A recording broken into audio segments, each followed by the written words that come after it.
Hi, everybody. This is Nicki Reddington with Nicki's Network, and I'm so excited because we happen to be in the office of an amazing author, and she lives right here in Carmel, Indiana. Her name is Kara Lane, and she has published 4 how-to books, and the book that we're going to talk about today has outsold books from top fashion influencers like Emmy Award winner Tim Gunn. You might have remembered him from Bravo's Project Runway, and also Nina Garcia, and she is the editor-in-chief for Elle magazine. And USA Today's best-selling author, Kara Bristol, she has been quoted to say that Kara Lane's book is like her new Bible. Oh, that is unbelievable. The Smart Woman's Guide to Style and Clothing, I just saw today that it is like number 6 now on Amazon's bestsellers list of fashion. Thank you, Nicki. I'm glad you noticed that. Oh my gosh, that's incredible. And the book that we're going to talk about today, it is being sold all around the world, like in the UK, Canada, and in Japan.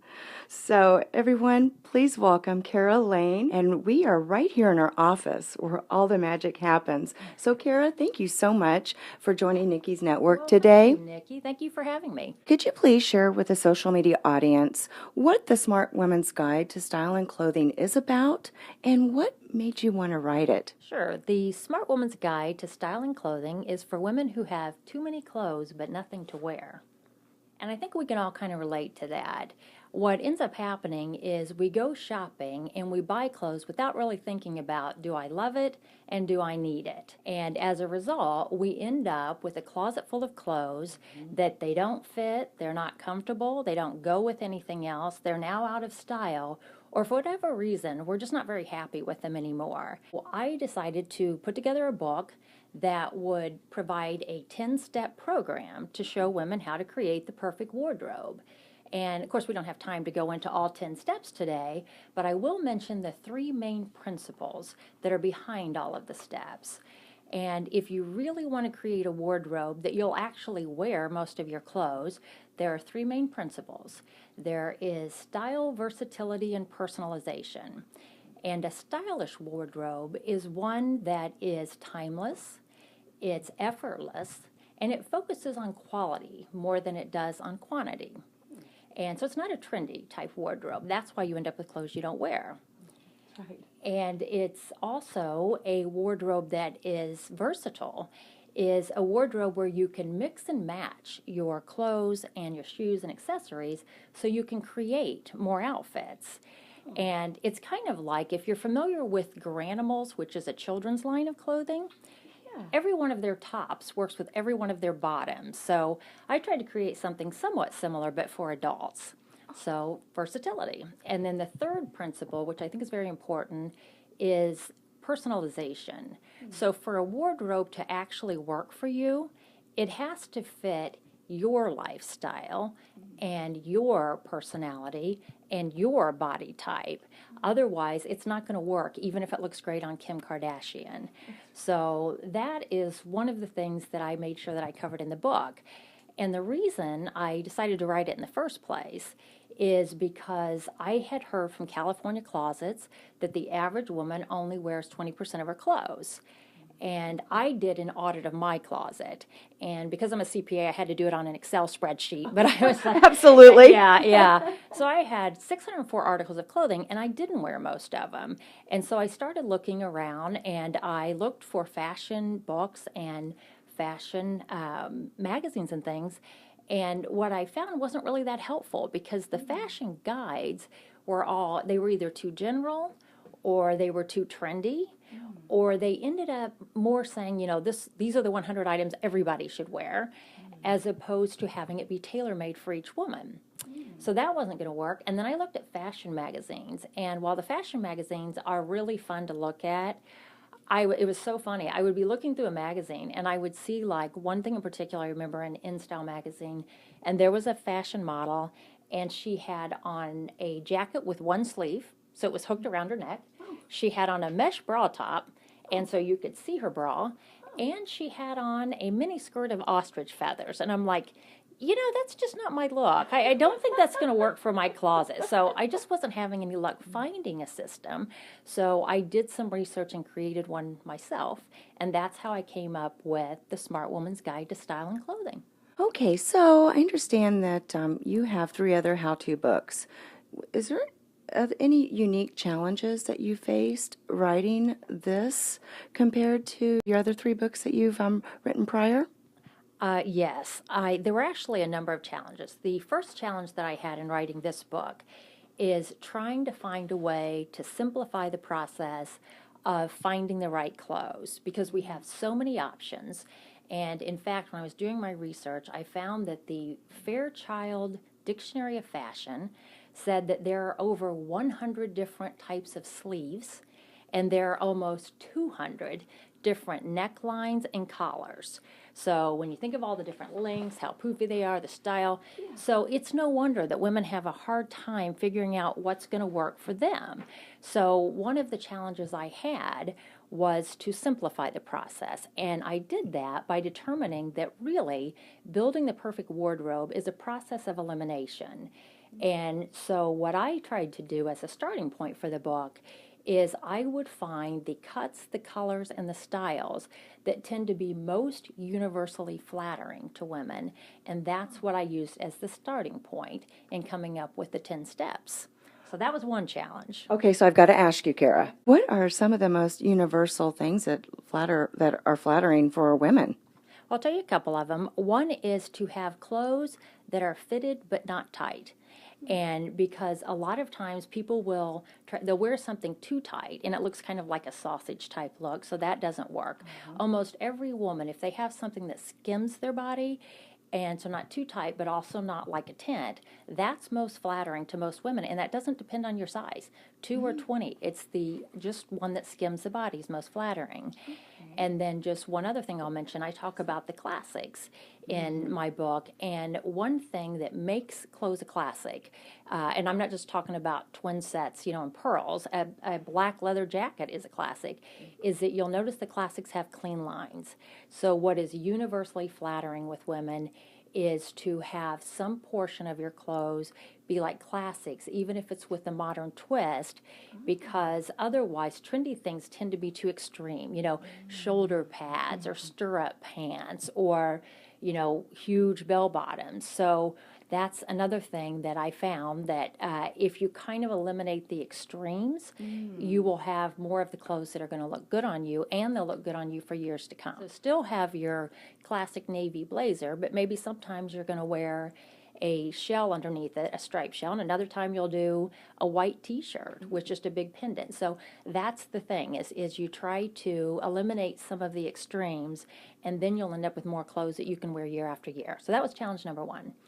Another challenge that I ran into was how was I going to come up with something that would work for individual women and not be one size fits all, because that was a problem that I would find. I would look at a fashion guide and I'm like, well, okay, I guess if you're bohemian, you're going to love all these recommendations, but it wasn't really tailored to me.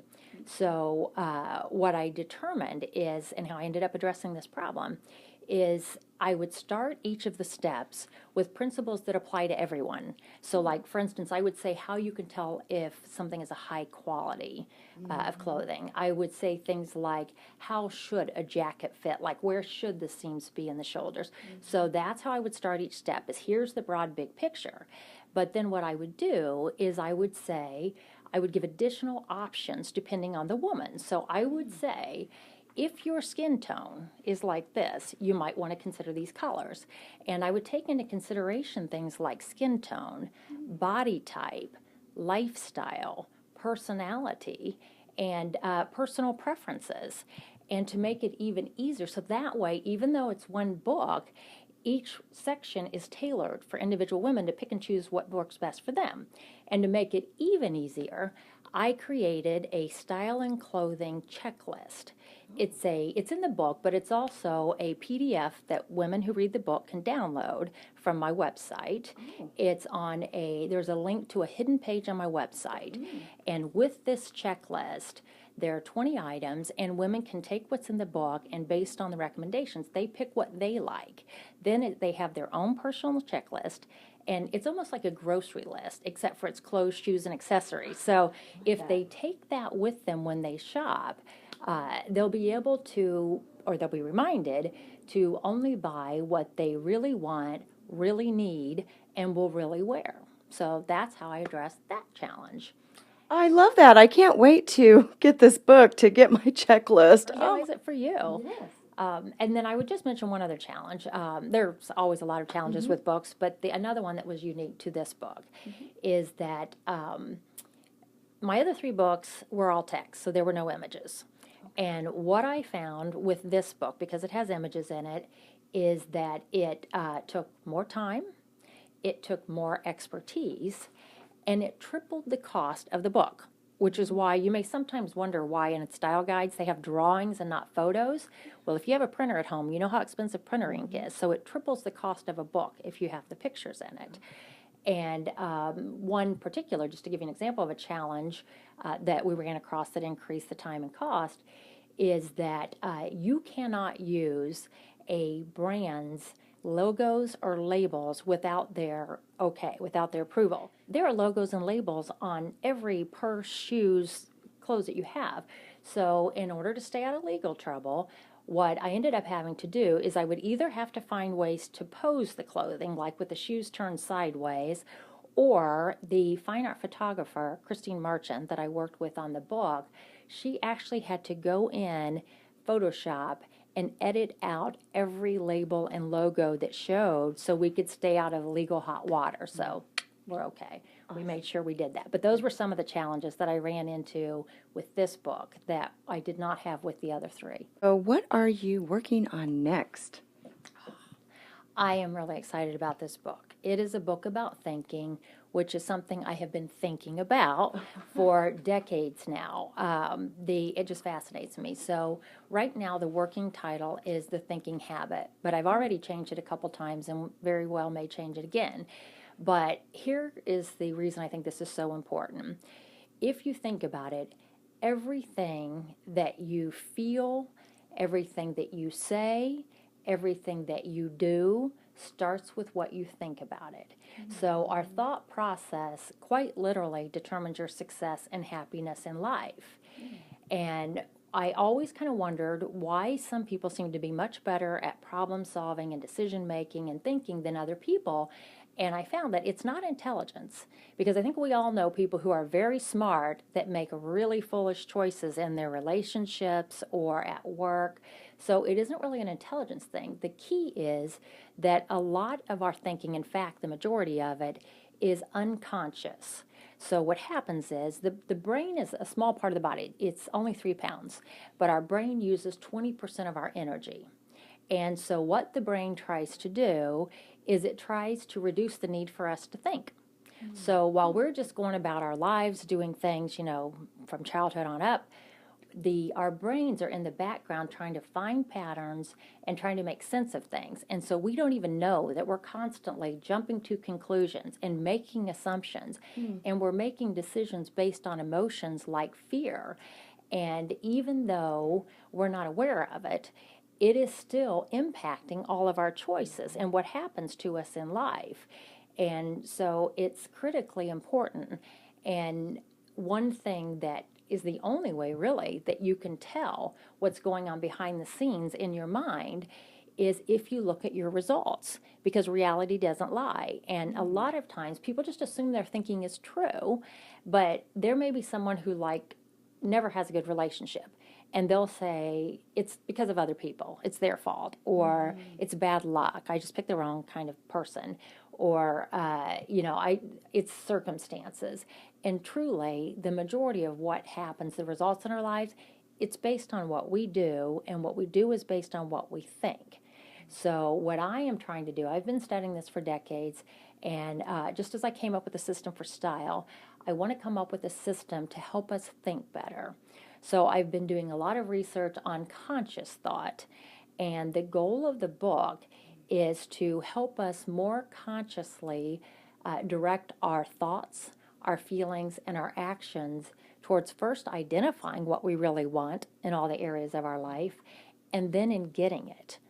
And so I guess you could say with this last book, I'm trying to crack the thinking code. The way we think sometimes in our personal life can be different from our professional life. Like we tend to be more emotional in our personal life than we are in professional. So I kind of want to target areas that obviously it applies to everyone, but there are some people who are more aware and are more into self-improvement and getting better at things. And those are the people that are professionals, are the ones that are probably more likely to say, you know what, I care about this. If you can tell me a way to make better decisions, solve my problems faster, resolve an issue that's been going on for years now, sign me up. So if anyone is interested in finding out when the book comes out, which will probably be later this year, they can go to my website, which is carolane.com. And if they join the mailing list, then when the book goes out, I'll just send out an announcement saying it's been published for anyone who's interested in it. But yeah, I think the way the mind works and the way we think is fascinating. Well, and I think I need to get the book about thinking because Yeah. I need all the help I can get. You might want to get a book about thinking. I think I do. Okay, I think that's a good idea. Yes. Well, so Kara, so if anyone's interested, I know you have published 4 how-to books. If they're interested in purchasing your books, how do they find those, please? The paperbacks are available Amazon, Barnes & Noble, Books A Million, pretty much anywhere where there's a major retailer. And then the ebook, I sell that through Amazon, but really anyone can have the Kindle app, read it on their iPad or however else they want to. So you can find it pretty much anywhere online. It's just amazing of all the things that you are doing and all of your books, and I just cannot wait for your new book to come out and start following that too. It's The Smart Woman's Guide to Style and Clothing.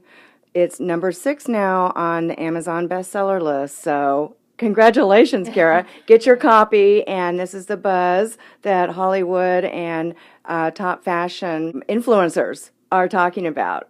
Congratulations. Thank you, Nicki. Thank you.